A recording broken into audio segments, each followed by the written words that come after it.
Happy Monday, beautiful people! Pagkagising nga ni Mama ay diretso tayo hagad para sa ating skincare. At syempre naman hirap na hirap tayong bumangon dahil 4 days ba naman tayong nakabakasyon since Friday. Kaya naman pinilit ko talaga na gumising na dahil magpe-prepare pa tayo ng pagkain ng mga bagets. At pagkababa nga ni Mama, diretso tayo hagad sa kusina. Ito na nga ang ating family room situation. Malinis ang ating kapaligiran dahil ginawa ni Mama yan bago siya matulog kagabi. Nagluto tayo today ng corned beef na ulam namin ng mga bagets at ni Daddy at sinamahan natin yan ng patatas ni Princess Sarah. Charis, eto nga ang sobrito ng aking mga anak na almusal at matagal-tagal na rin si Mamang hindi nakakaluto nito. Kaya naman pagbigyan natin ng kanilang kahilingan. Ayan na nga, pagkabalat natin ng patatas, hinugasan natin yan.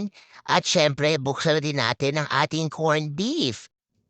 Ako lang ba o pati kayo hirap na hirap ding susian ang corned beef na yan parang ayaw magpaluto.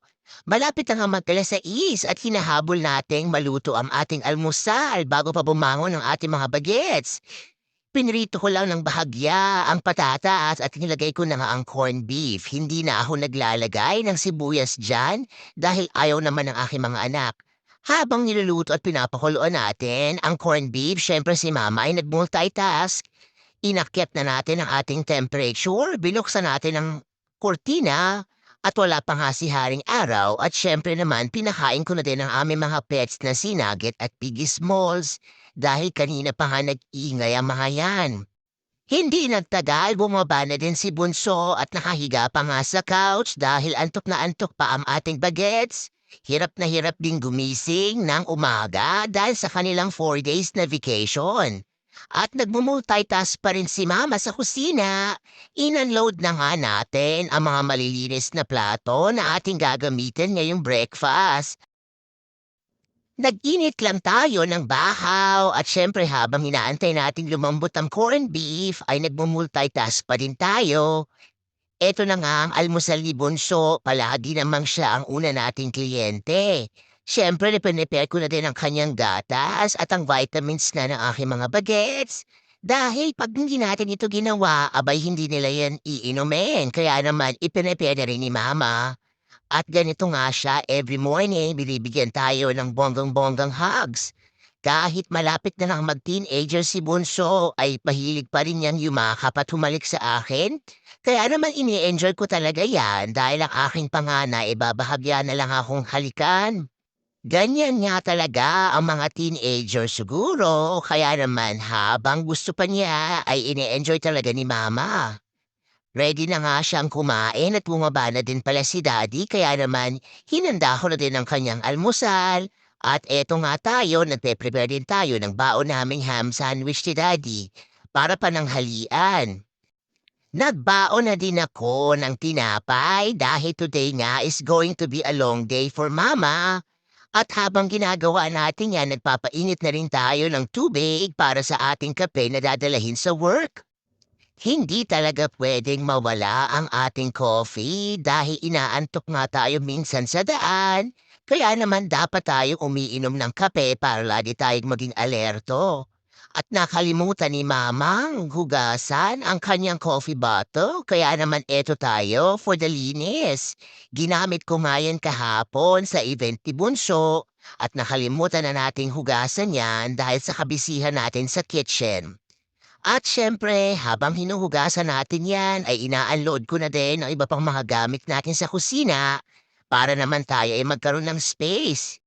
Sagarin na rin natin ang ating paghuhugas at ayan na nga, nahugasan ko na ang aking peeler at ang aking strainer.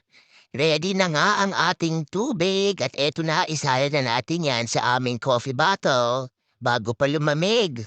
Hindi ko na yan lalagyan ng cold water dahil sa labas nga, mabilis na ring lalamig yan at maiinom na natin kaagad yan.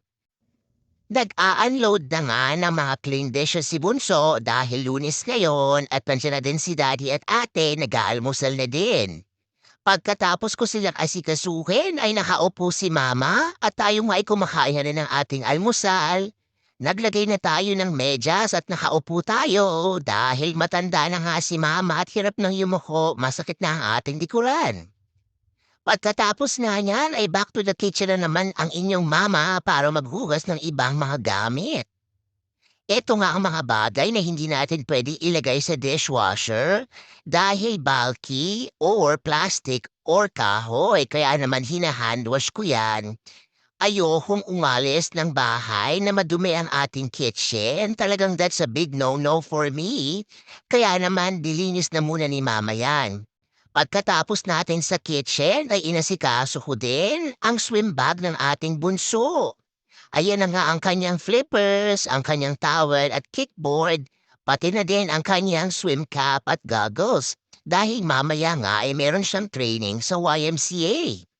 Pagkatapos na inayos ko na din ang aking work bag at ang natirang corned beef ay isinalin ko muna sa maliit na container at lagyan natin ng cling wrap yan dahil pwede pang ulamin yan, sayang naman. Kamusta naman ang multitasking? Nilinis ko rin ang ating kitchen counter. I-disinfect natin yan at ito na nga ang his and hers na baon.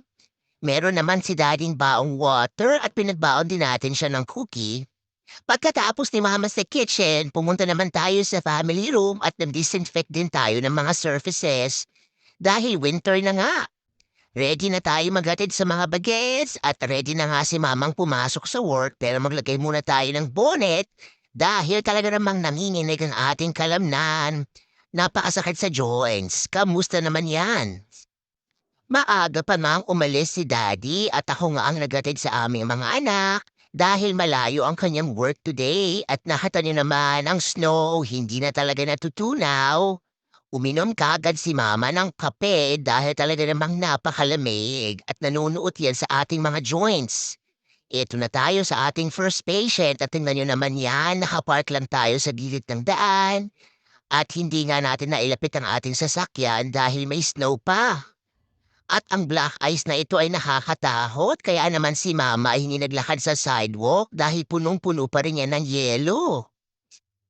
Eto na nga, malapit naman alauna ay nakaramdam na tayo ng gutom at for the kain na nga ang inyong matakaw na mama. Mabuti na lang talaga ay nakapagbaon tayo ng ham sandwich.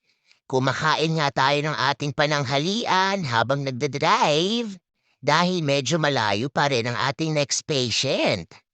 Gusto ko talagang matapos as early as I can kaya naman habang nagdadrive ay kumakain na nga tayo.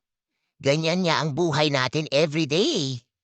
Pagdating ko naman sa aking last patient, tingnan nyo naman ang kanilang hagdan. Diyos ko po, punong-puno ng ice kaya naman kumapit ka ng mahigpit mama at baka ka madulas. Dahan-dahan talaga ang paglalakad natin dahil may mga bitbit pa tayong mga equipments na ginagamit for therapy.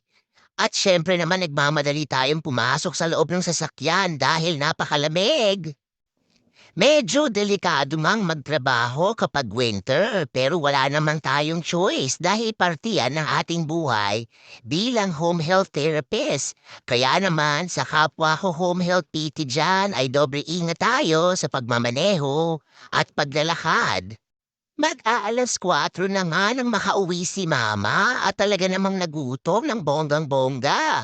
Hindi tayo nasaktuhan sa ham sandwich kaya naman nag-init tayo ng bahaw at sinigang na bangus. Pagkatapos niyan ay kumain tayo ng ating mango jelly for our dessert. Nagutom talaga tayo ng bonggang-bongga at napagod din pero napagtagumpayan ni mama ang araw na ito. Pagkatapos nga niyan ay naligo na ako at back to documentation na naman. Si Bunso nga ay nanonood muna bago siya umalis for his swim practice. Talaga namang besing-besi ang ating Lunes, pero thank you Lord dahil meron tayong trabaho. Yan lang muna for today's video. Remember, every gising is a blessing.